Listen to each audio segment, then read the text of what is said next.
Hello, this is James Cook of the University of Maine at Augusta, and I'm sharing this video with you at the beginning of one of my courses in the social sciences to let you know right at the beginning of the course how important I believe academic integrity is in the educational process. What that means is that when you contribute some kind of work to me, whether it's an exam or something written or some kind of research project, that either that work be your own, or if it includes work that is not your own, that you cite the source and acknowledge that someone else did that work. So this means that if you have ideas that you're getting from somewhere else, if you have words that you're getting from somewhere else, then you need to cite the source. If you are sharing the text, actual words written by someone else, you need to put them in quotation marks. If you are paraphrasing, you need to do so academically honestly. And that means that if you just change a couple of words around in a sentence or two, that's not really honest to say that those are your words still, unless you put the words that are written by someone else in quotations. And if you do an academically honest paraphrase, which is to write your own sentences sharing someone else's idea, you need to cite the source. So why? The easiest answer is, well, there's a rule. There's an academic integrity code at the University of Maine at Augusta, and you can find it at uma.edu/academic integrity.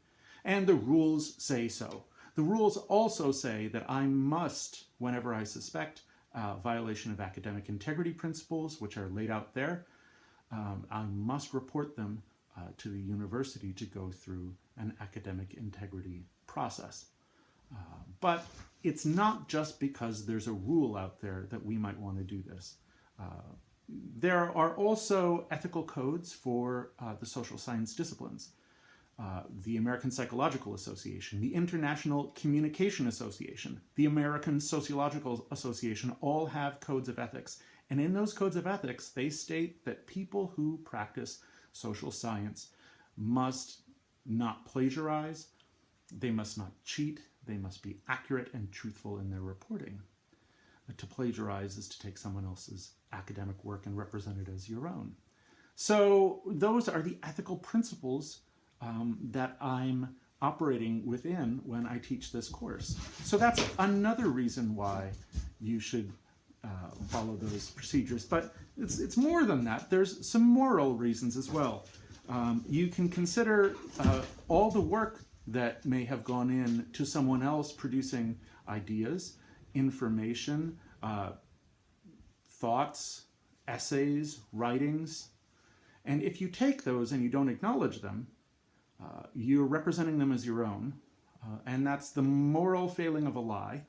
It's also theft. It's taking someone else's work, and it's using it to get ahead on your own, and that's not ethical. To steal is a moral failing. It also cheapens the work of your fellow students, so that if you misrepresent work by others as your own, and you're getting credit, including class credit or a diploma, and there is someone else who put in more work than you did to get original work done, or put in more work to acknowledge the sources that they cite, and they're getting the same credit or the same degree, it's cheapening their work. It damages the reputation of the entire academic process, and that's moral as well. But there are more reasons than that to engage in academic integrity.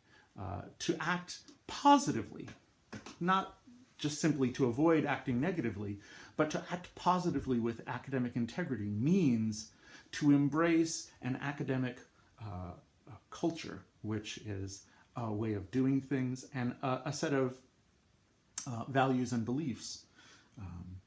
And that academic integrity culture within the social sciences is very strong. It is the foundation on which everything that I'm going to teach you is built. And it is to say that Academics is an enterprise in which there's no single work that is completed by one person all on their own that generates social science insight. Instead, it is the work of many, many thousands of people over hundreds of years who are each on their own contributing an insight, each of which is based on the work of others and which is acknowledged as such. And we are standing on the shoulders of giants, to use the phrase, which means that each new generation's accomplishments are built on the others. We go through the process in the social sciences of looking at what others have done, thinking about what others have done, and building our new work based on that. And I want you to practice that activity. It's really quite useful. It is why at the back of social science works, like this one about Politics of Tweeting by Mike Schlossberg, you will find a really long references section.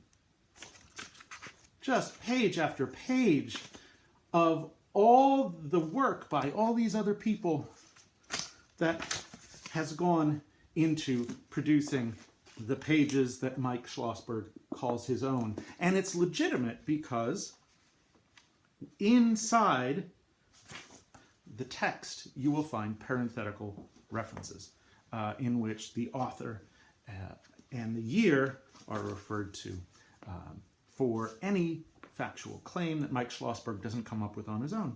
And then you can actually find out where to read that information in the back. That's what I want you to do. Positively speaking, when you use someone else's words, I want you to put it in quotes, and then I want you to give a source. And that means I want you to give me the author and the year in the text inside parentheses. Author, last name, comma, year, in parentheses. And then at the end, I want you to have a section, just like Mike Schlossberg does, in which you give me the full academic citation. So that's called a references section. I'd like you to have a references section for any work in which you take ideas, words, thoughts, data from someone else. You may not need to do that in every assignment, but in every assignment in which you do take something from someone else, I want you to acknowledge it. If you build up that habit, you will be finally prepared in a positive sense for your future, because a bachelor's degree, which I hope you all achieve, is a ticket to a professional job. And it's not just in the social sciences that we believe in academic integrity. Really, every profession is built on some kind of academic work, by which I mean that there's standards, there's practices, and there's knowledge in every profession. And when you carry them out, when you write a report for your work, when you teach a practice, it is considered standard, high-quality professional work to acknowledge the sources of the practice or the sources of the information that you get, so that other professionals can use your work and use it well. So, for reasons of profession, for reasons of academic culture, both of which are positive, and for reasons of negatively wanting to avoid the moral sins of theft and diminishing the work of others, and then for the bureaucratic reasons of not wanting to get in trouble, you should follow the Student Academic Integrity Code. I encourage you to go read the Student Academic Integrity Code, in which at uma.edu/academic integrity, there are specific definitions of what it means to plagiarize, what it means to appropriate someone else's work, what an academically dishonest paraphrase is. It's all in there. Please read that code.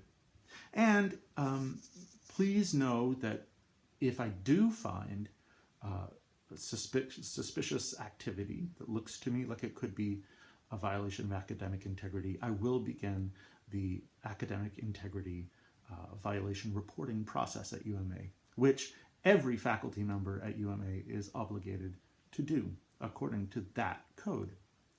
What that means is that I will share the information and the documentation of what I believe may be an academic integrity violation with our conduct code officer for the university, Laura Rodas, who will then look at the material and make her own determination as to whether or not an academic integrity violation happens. That will happen if a student is accused of an academic integrity violation. It will happen with communication with that student, and that student will be able to put in their own information, their own evidence, their own description of what happened. And then if it's the first academic integrity violation that is found and concluded by Laura Rodas to be supported at the university, there's actually no sanction by the university itself. If there's a repeat offense, sanctions can include, at the university level, everything from a suspension to some work that needs to be done, all the way up to, if it's really serious, expulsion from the university. At the course level, it is at my discretion when I find an academic integrity violation that I suspect and is confirmed by Laura Rodas. It's at my discretion to decide what the punishment for that may be. And that at a minimum will include a grade of 0 for the assignment. And at a maximum, it may include a grade of failing for the course. So this is serious stuff, and the reason it's serious is for all the reasons we described before. The good news is that with a first violation, it's an entirely educational process in which it is made aware to you, actually reiterated since I'm talking to you about it now, just how important academic integrity is at the university. And it's a chance for you, having made a mistake, to go through without any blemish on your record beyond the sanction within a class. So this may seem kind of heavy, but it's really important. It is part of the core moral, ethical, and professional bedrock of social science work. And what I want to express as a final thought is just how important it is, coming from me as an associate professor of sociology, for you never to get to that point. I thoroughly believe, and I hold in my heart the knowledge, having taught for over 2 decades, that the vast majority of students in a class will never commit an academic integrity violation. However, I don't know if that is you or not. And for those students who do commit an academic integrity violation, it's something that I always wish had never happened. So let me give you a few tips on how to avoid an academic integrity violation.